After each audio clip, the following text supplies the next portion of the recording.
Welcome to another episode of Tune In with Trevor. Our guest today, Owen Husney. Owen is an entrepreneur, memoirist, an all-around music business fellow. He is the author of this book, Famous People Who Have Met Me. And pictured on the cover is him and his client, Prince. Thanks for coming. Owen, You're welcome. How did Prince come to you? Very interesting. Actually, he was brought to me by a guy named Chris Moon. And Chris Moon owned a little 8-track studio. And he brought me this cassette tape, and I was used to having people bring me cassette tapes, and I had my answers all prepared, which was like, come back in 3 years, it's not ready yet, or it's a hobby, it's not a career, good luck. And he brings in this cassette and he puts it in my machine, and I'm pretending I'm the big businessman, and all of a sudden I heard something coming from this cassette that was completely different than the music of the day. And I was in. My saying is, as I'm listening to the cassette, it was like biting into the greatest chocolate bar I've ever had and then still taking another bite before I swallowed. How old was Prince then? He had just turned 18. And so what did you do?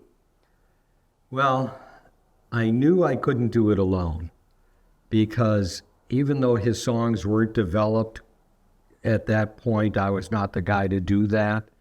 And I knew it was going to take a team. And so what I did essentially is I started to build a team around him because I knew that his gift and what he could do needed someone to come in and create new demos, albeit the demo that Chris Moon brought me, it was not ready for prime time. It just showed enough of his talent. Also, the songs were 10 minutes long, and I knew that to present them to the people at the record labels, the songs had to be redone and no more than 3 minutes. This was what year? I met him in the fall of 76. So right around that time. And you were in Minnesota, in Minneapolis, right? Minneapolis. What were you doing? Well, I was kind of the music guy in town. I had an ad agency at that point. I had a recording studio, and I was a concert promoter. And I had come out of a band myself. We had a little miniature hit that it was charted in 19 states around the U.S., and I had been on tour and come back. So I kind of could grasp musically what he was doing. But I knew that he needed a team. And the first guy I brought in was a guy named David Z, who wound up being a pretty well-known producer. I brought him in to take Prince into a 24-track studio and get his songs down to 3 minutes and make them just pure gold, the purest sense of what they were. And you signed him to a personal management deal? Yeah, I signed him to, I had a little bit of competition along the way. Somebody tried to grab him from me and bought him a big fancy gold guitar. And he came over to the house to sign the contract. And he pulls out this gold guitar and he says, this other manager, he just gave me this gold guitar. And I said, well, I have to be honest with you. I'm not about a damn gold guitar. I'm about getting your career to the next step and being with you every step along the way. So if you want to go with the golden guitar guy, get out. And I actually kicked him out of the house. Was he easy to work with at that period? Yeah, so let me take you on a little history tour. When you think of Prince, you think of the entourage and limousines and, all this kind of stuff. But go back to 1976 to a kid who was literally living in his best friend's basement because he had left his home. And at that point, I was kind of the music guy. So my relationship, because he wasn't, the entourage and all this kind of stuff, my relationship was much different because he had to rely on me to make the next moves. Now, there was a point where his incredible genius and drive took over, and then he was light speed on beyond me.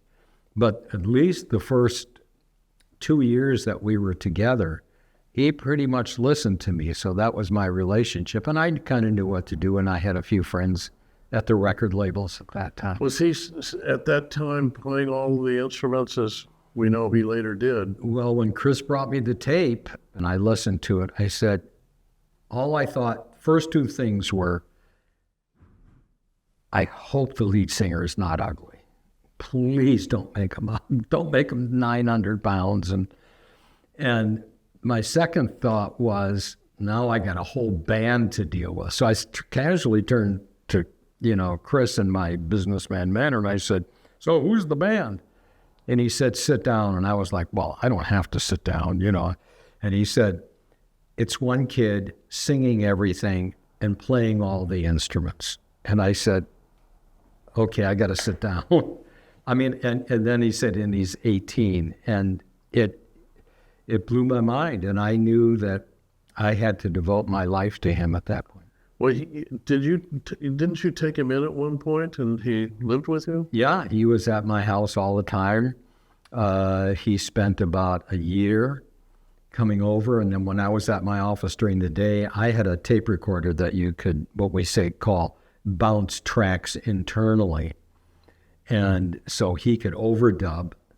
And the cute little story is he would record when I was at work, but he never wanted me there to listen to it when he was in front of me. So he would hide it under the sofa or under the couch cushions, and I'd come in and he'd say, and then he'd leave a note saying, it's under the couch cushions. Because if I didn't like it, he didn't want to see that on my face. He didn't want to see me too excited about anything.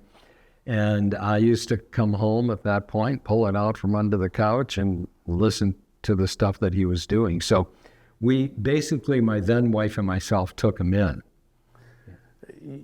He got signed to Warner Brothers Records. Yep. How did that come about? The year before that, I had written an ad using an 85-year-old actress to do an ad for a store, pot accoutrements, kind of stuff, a head shop. And I had written an ad for her. It was called The Electric Fetus, was the name of the store. It's still around, major store in Minneapolis. And I used her, and I made her the mother of them all for The Electric Fetus. That got to Warner Brothers through a friend of mine, Cliff Siegel, who worked for Warner Brothers local in Minneapolis. Next thing I know, I get a phone call from their ad and marketing department. They said, can you do some ads for us? So I said, what are the two ones? One of them was Good Old Boys, and I can't remember the name of the other track, but it was perfect. And I used her, and they went national, those two commercials. So now I'm on a plane, they want to hire me. I'll be really honest with you. In those years, there was this thing called cocaine, and the business, it was the grease that moved the wheels in the business. And I was picked up by the senior vice president at the airport. And to put it bluntly, I never went to bed for a week. Well, I was supposed to work inside the company and then go see the chairman and get the job. And I was kind of I was a child of the 60s, so I wasn't a newbie to anything, but this stuff didn't work for me. And so I walked in on the last day that I was supposed to go get the job and see the chairman. And I said, I'm going home. I haven't been to bed. I'm dying here. I feel like killing somebody, and I want to go home. And he said, well, you got the job. Well, maybe you're not. I said, look, you flew me out here. And I was BSing. I just wanted to get home and go to bed. And I said, look, I'll make it up to you someday. with no idea that anything was going to happen. And then literally, I don't know, 8 or 9 months later, Chris walks in with Prince, and there we go. But you pitched Prince to Warner Brothers. I pitched him to Warner Brothers, A&M. Well, there's a little sideline story to that too, is that I fibbed my way in. It's okay to fib as long as people don't get hurt. And I fibbed my way in. So I knew I had the meeting at Warner Brothers. So I called Columbia Records and I said, Warner Brothers is flying this young genius into town. Do you want to take a meeting? And on their dime? And yeah, on their dime, young genius, Warner Brothers. Yeah, we'll take the meeting. Then I called A&M Records and I said, listen, Columbia and Warner Brothers are flying us out, well, we're out here on their dime. Do you want to take a meeting? And there was ABC Records and RSO Records who had the Bee Gees at the time. That's the one rejection letter that I still have. But the others, I wondered. All three of them got into A&M, Warner's, and Columbia got into a bidding war. And I didn't know. I mean, I came home after making the pitches, and the phone was not ringing, and I was totally depressed. I thought, how could I be this wrong in judging that kind of a talent? And then, but I was told by our attorney, Lee Phillips, at the time, don't call them and don't answer any calls. But I didn't get any calls.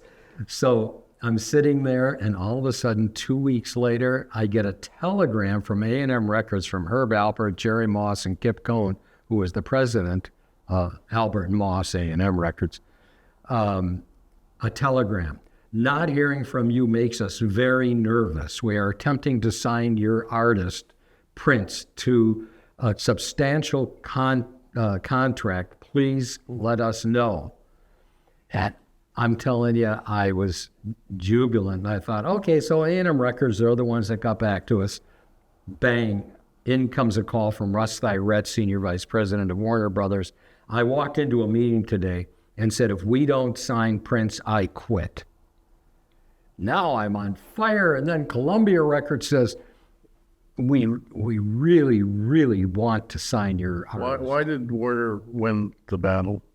Warner won the battle because I wanted him on Warner's. A, to make it up because I left and went home and went to bed, 8 months earlier.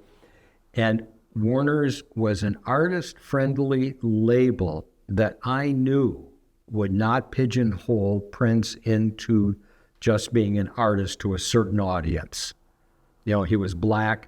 A lot of labels would have said, okay, this is where you stay. But Warner Brothers had Fleetwood Mac. They didn't have a lot of black artists in those days. And Lenny Waronker, who was president, and Mo Austin, who was chairman, they got him. But still, we couldn't let them know that. There's a story, isn't there, that at the first meeting, he didn't talk at all, and you did all the talking. Is that right? Oh, when I first met him?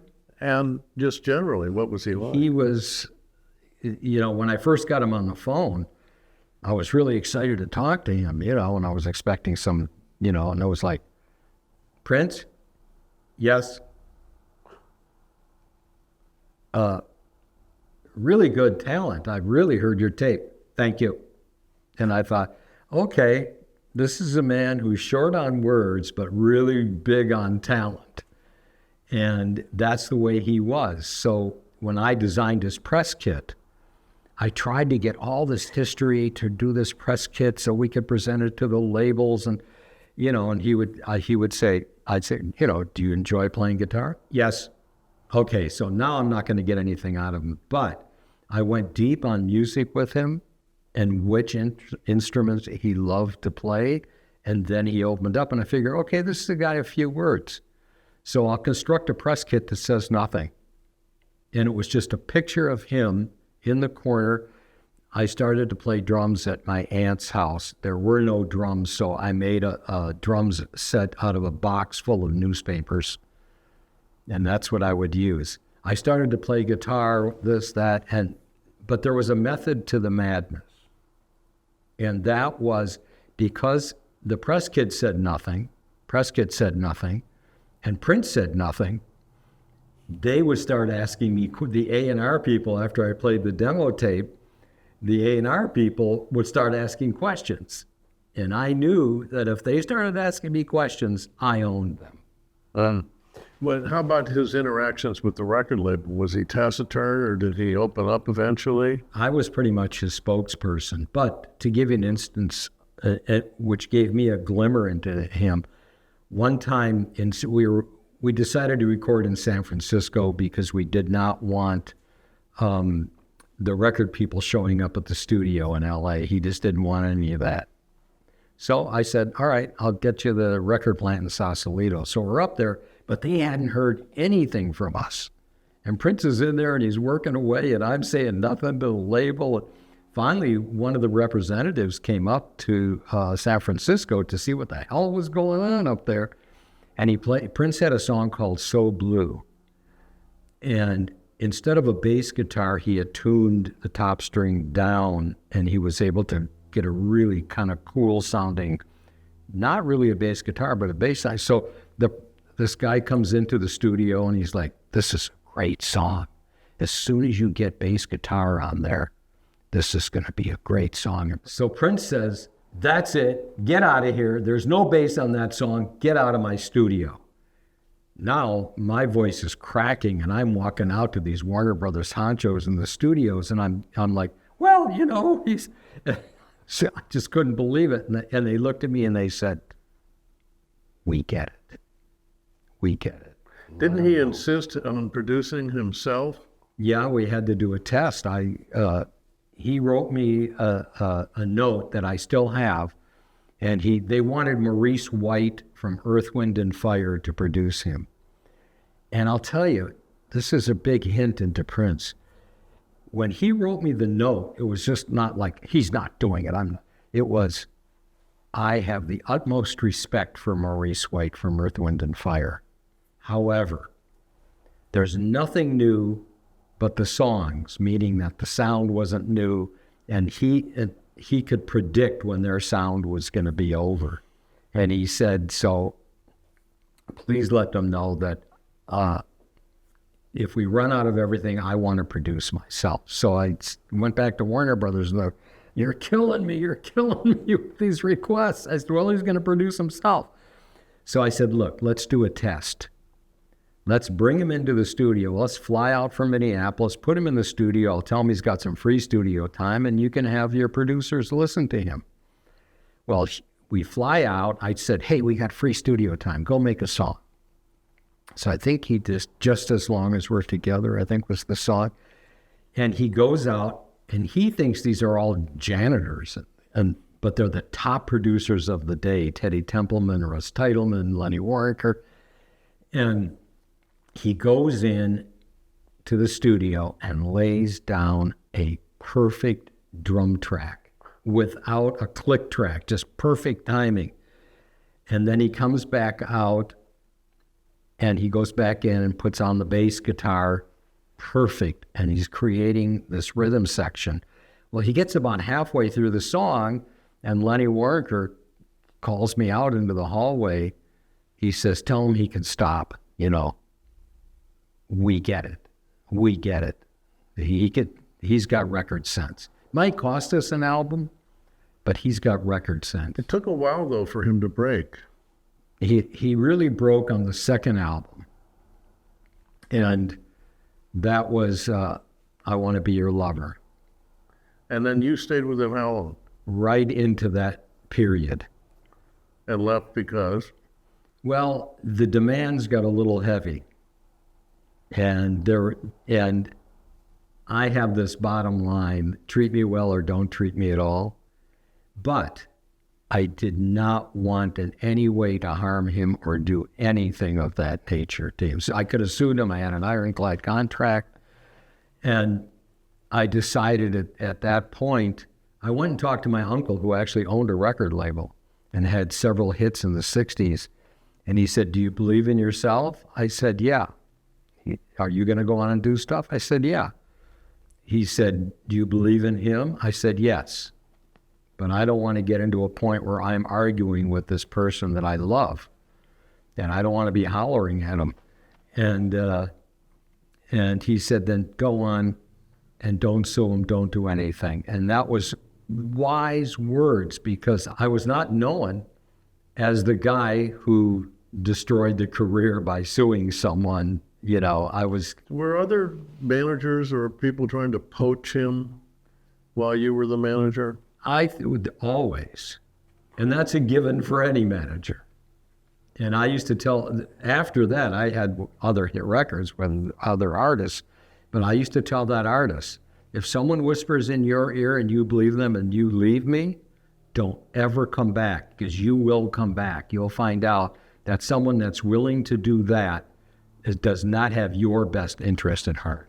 The New York Times did a major story on a documentary that was 10 hours or so about Prince that was supposed to be on Netflix, that has now been canceled.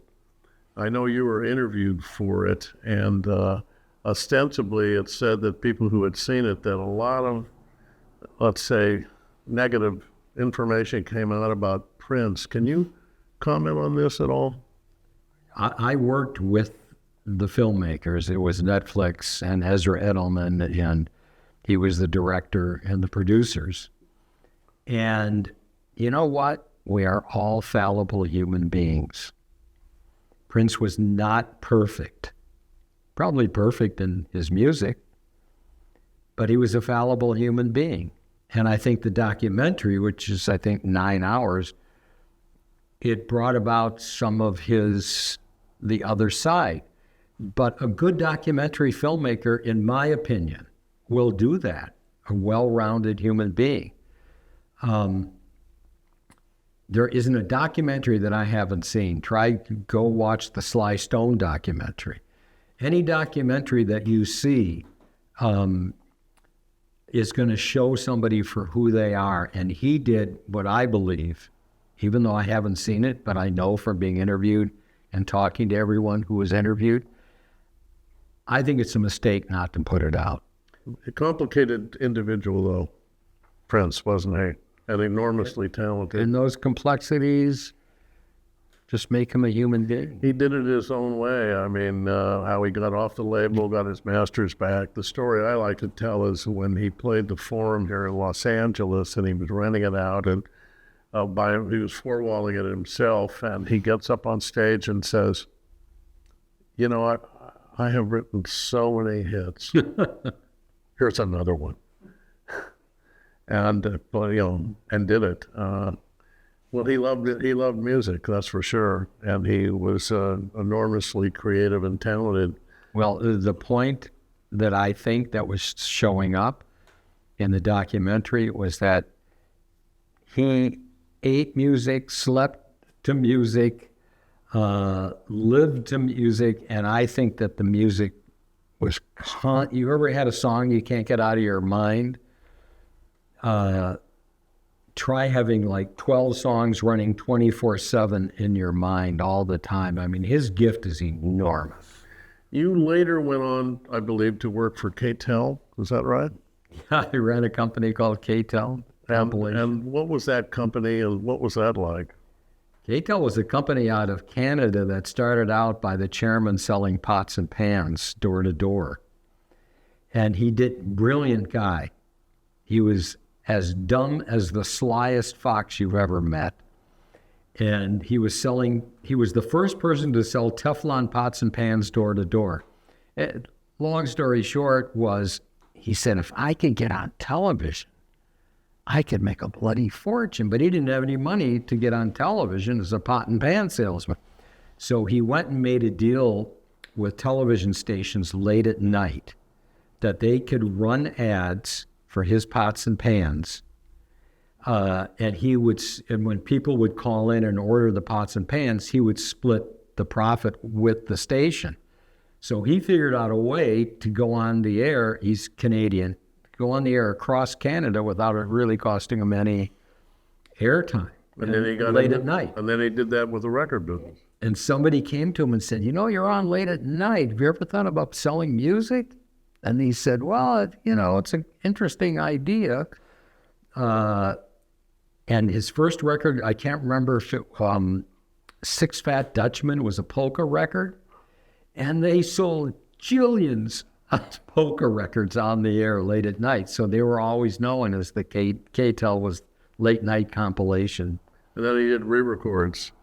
Yeah, and then he got into, record labels on through the 70s, once a hit record was over, it was over and went into the back shelves. They didn't realize that there was an ongoing profit that could be made from the licensing of these older hit records.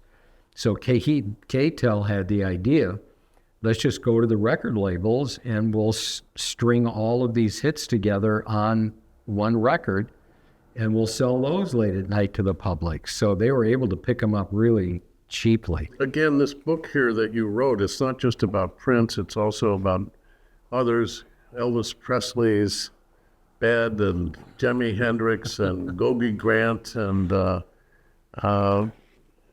Minneapolis, the scene in Minneapolis. How's it done, or what's the reaction you've gotten? Oh, it's been great. I mean, the reaction to the book has been great because I did not, after Prince died, I had already been working on my book and people wanted me to do a tell-all. Well, I didn't want to do a tell-all. That's not what I do. And the book really was as much about Minneapolis coming into its own as a music center. When I saw a billboard headline that said, "The Minneapolis sound is here," I just got goosebumps. I know when Prince died, you were interviewed, and I believe it really was a shock to you, wasn't it? It was. Well, what emotions coursed through you? Well, I'm 10 years older than him. I was supposed to go first. And once you have crossed paths with Prince, and I worked with a lot of other artists before, and they're all great. I respect and love each and every one of them. But there's something about when you cross paths with Prince, and especially me who was there from day one, you have a love for that person. And so when he died, I had been hearing stuff for a few months before it happened, but because I was still in touch with everybody and they would call me and, oh my God, this and that and the other thing. And it was a shock because it was somebody that, like I say, when you cross paths with him, he becomes a part of you. And everybody I know that's crossed paths with him. Okay, this has been a wonderful episode of Tune In with Trevor for the Trevolution. I want you all to subscribe and comment if you would, and watch for the next episode. And I want to thank Owen Husney for appearing. Thank you.